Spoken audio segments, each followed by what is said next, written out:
Let's talk about Trump and what he's calling the largest deportation operation in American history.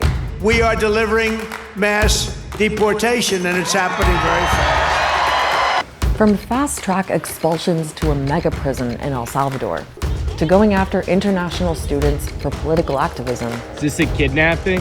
Trump's deportation plan is stirring up a lot of controversy. Even one of his most high-profile supporters has questioned it. We got to be careful that we don't become monsters while we're fighting monsters. And protests against immigration raids in LA have spiraled into violence. The National Guard has arrived in Los Angeles, where there's been a tense standoff in the city between protesters and security forces. City and state leaders in Los Angeles have accused President Trump of deliberately provoking chaos. It does appear that the administration of Donald Trump is determined to carry out its signature initiative, rounding up and deporting undocumented workers and migrants. And it appears that the administration doesn't particularly care whether the people here like it or not. They elected me. This was the number one issue. But there are questions about your methods. And so I want to ask about my message? Methods. About your methods. How you're accomplishing They seem to work. So are they working? What's actually going on with the deportations?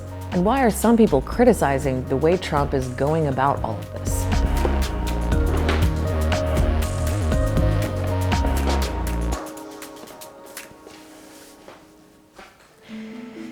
Keep this number in mind, 13 million. That's how many undocumented immigrants are estimated to be living in the US. We're talking about people who might have entered the US illegally or overstayed their visas. That's about 4% of the US population, and it's been a big political issue for a long time. Because while officially, most don't have the legal right to live permanently in the US, many of these people have become integrated in their communities. Many have children who are US citizens because they were born there. 80% of undocumented non-citizens in the United States have lived here for 10 years or longer. Undocumented immigrants in particular paid $40 billion plus in federal taxes in 2022 and another approximately $29 billion in state and local taxes. Now, deportations of undocumented immigrants are nothing new. The record for the highest number in 1 year happened under President Obama in 2013. As for Trump, his administration is reportedly aiming to hit 1 million removals in the first year alone. The ultimate goal is even bigger. Is it your plan to deport everyone who is here illegally over the next 4 years? Well, I think you have to do it, and it's a very tough thing to do. So what does it actually take to deport someone? Well, it depends on a whole bunch of factors, but generally there's a process, which can often take a long time. Trump's trying to speed everything up, starting with arrests.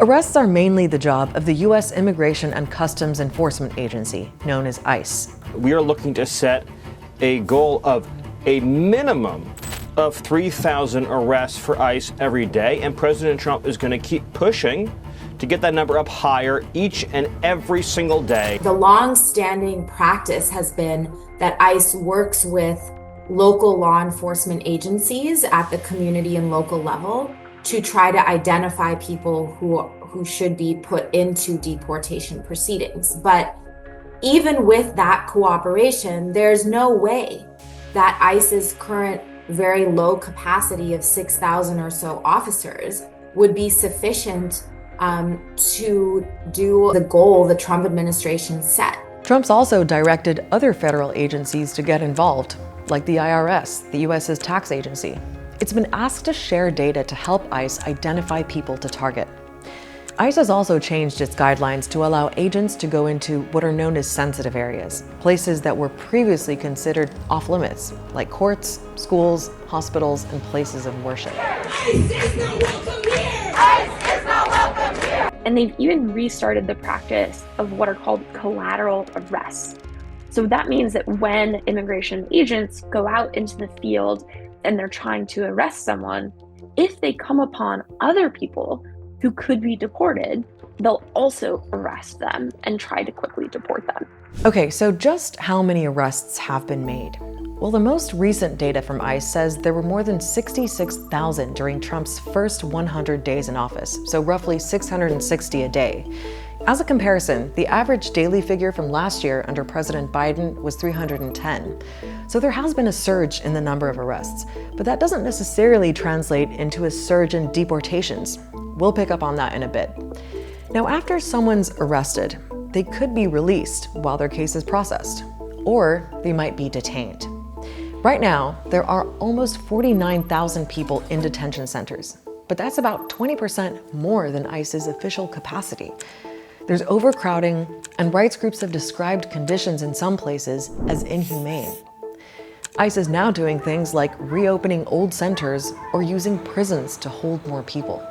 Trump's even suggested that Alcatraz, an infamous island prison that was shut in the 1960s, could be an option. The latest Republican budget proposal earmarks $46 billion for ICE detention centers. Okay, so here's where we get to the legal process. Now, the level of legal protection given to undocumented immigrants depends on various factors.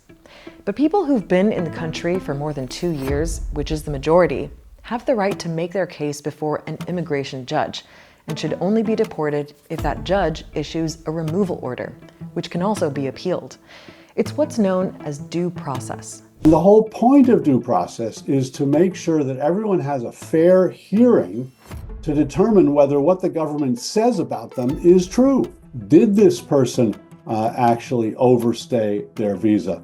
Is this person's marriage a legitimate marriage, allowing them to stay here, or a fraudulent marriage? Is this person entitled to asylum based on a fear of persecution abroad? Those are all things that require a hearing to determine what the facts are. But there's a huge backlog of more than 3.6 million cases. So getting in front of an immigration judge can take years.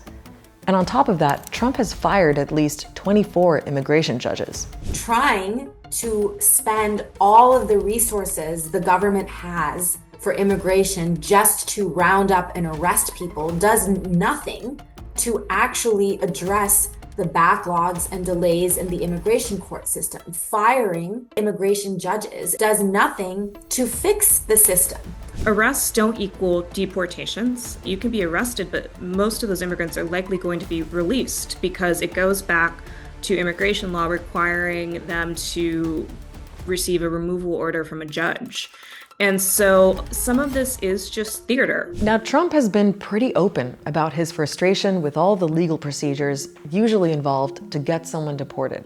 We have millions of people that have come in here illegally, and we can't have a trial for every single person. The Trump administration is seeking to take shortcuts on those procedural protections. One of the measures he's taken that's got a lot of attention has been the use of a law that dates back to 1798.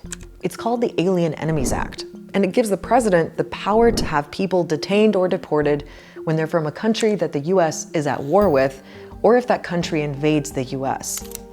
It was last used during World War II to go after so-called enemy aliens from countries like Japan and Germany. Trump's used it to deport Venezuelans without due process. Now, the men weren't deported to Venezuela because there was no agreement with Venezuela to do that.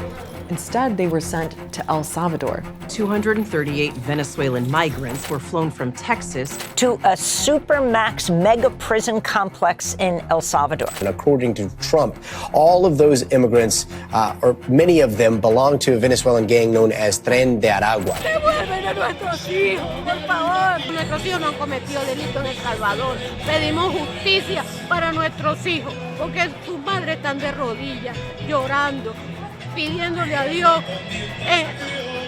Families we've spoken to have expressed a sense of complete powerlessness in the face of what has happened, and their pain at seeing their relatives labelled and handled as violent criminals, even terrorists, without any court judgment as to validity of what is claimed against them. What President Trump has done is to claim that a Venezuelan gang has somehow invaded us on behalf of the Venezuelan government, and therefore its members are subject to this extraordinary authority that allows you to lock people up and or remove them.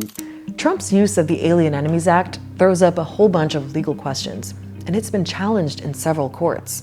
A federal judge has ruled that the men deported to El Salvador must be given the chance to challenge their removals and detention, and that there's significant evidence that many of them are not connected to Tren de Aragua. They're testing the Alien Enemies Act, and they are creating this rubric of who may be just declared an alien enemy without due process. So we've seen Venezuelan nationals, immigrants who came in different legal statuses in different manners, being targeted simply for being Venezuelan, for being male, and for having tattoos. And they were not offered the ability to prove that they weren't even affiliated. All of these cases have kind of raised alarms for people about the lack of access to due process, the lack of legal representation, and how the Trump administration is going about its mass deportations push. There's so much other stuff going on too, including ways that Trump is widening the pool of people who can be deported. For example, in the coming months, hundreds of thousands of people from Venezuela, Haiti, and Afghanistan may be at risk.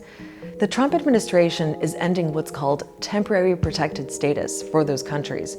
It's a program that allows people from countries deemed unsafe to live and work legally in the US. Trump's also expanded expedited removal. This allows some immigrants to be deported without a hearing before an immigration judge. It used to only apply to people who'd been in the country less than 2 weeks, and if they were arrested within 100 miles of a US border. Now it applies to people who've been in the country for up to 2 years, wherever they are. Then there's Project Homecoming, which encourages people to return to their home country voluntarily or self-deport. They get $1,000 and help with travel. The first flight was in May. It took 64 people to Colombia and Honduras. So how many people have actually been deported since Trump took office? Well, ICE and other agencies haven't been publishing the figures consistently. But one organization that's tracking the data calculated that just over 72,000 people were deported over a 98-day period after Trump took office, an average of 737 a day. That's just below the average for Biden in 2024. But keep in mind that in the past, a big chunk of the deportation figures were people who'd been picked up near the US-Mexico border, often new arrivals who'd crossed the border illegally and are easier to identify and deport. But this is what the border looks like now. In the last year or so, because of Biden and Trump's policies, the number of migrants trying to enter the US that way has dropped dramatically. And one of the big changes under Trump has been the shift in focus from what's happening at the border to going after undocumented people living all across the US. Growing tensions over mass deportations in Los Angeles. Protests over immigration raids have led to arrests. Extraordinary images out of Los Angeles tonight. Hundreds of National Guard troops now on the ground, deployed by President Trump, even though state leaders say they didn't ask for them and don't want them there. In early June, hundreds of people took to the streets to protest against a round of immigration raids in LA and nearby towns.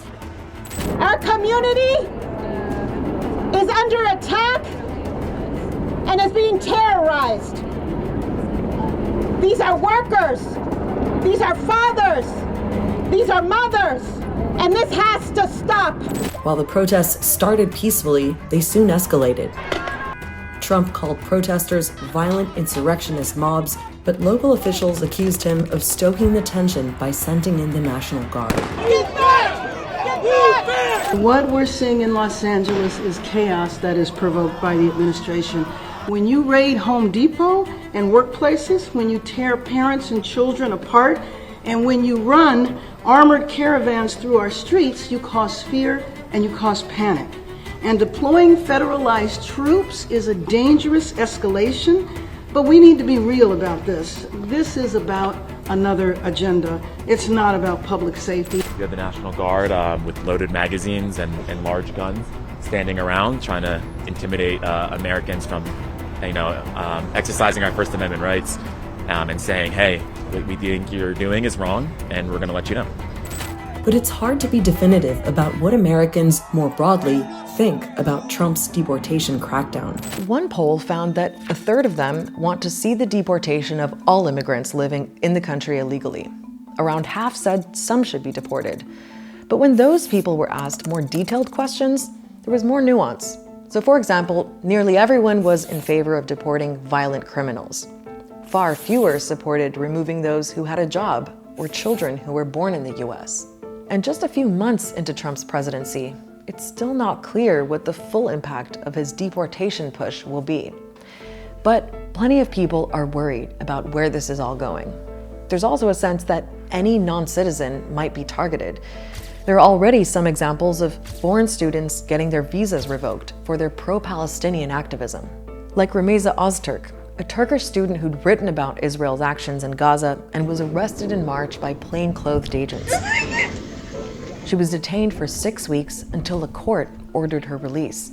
But she's still fighting a case to keep her visa. The rights of immigrants really implicate the rights of Americans. And we see that around the arrest of students who may have been arrested for protest activity, right? That's a First Amendment right that is protected regardless of citizenship status. But they are trying to test the limits of free speech. They're testing the limits of due process. It all adds up to a growing atmosphere of fear, particularly among the communities most directly affected. It's making people scared to show up to work, to go to school, to leave their homes, regardless of how many people are being arrested or deported. The rhetoric around the agenda on its own is having this tremendous chilling effect at the local level. Check out our recent episode where we explain how Trump is reshaping global politics. Our full playlist of episodes is here, and follow me on Instagram or TikTok for more Start Here content.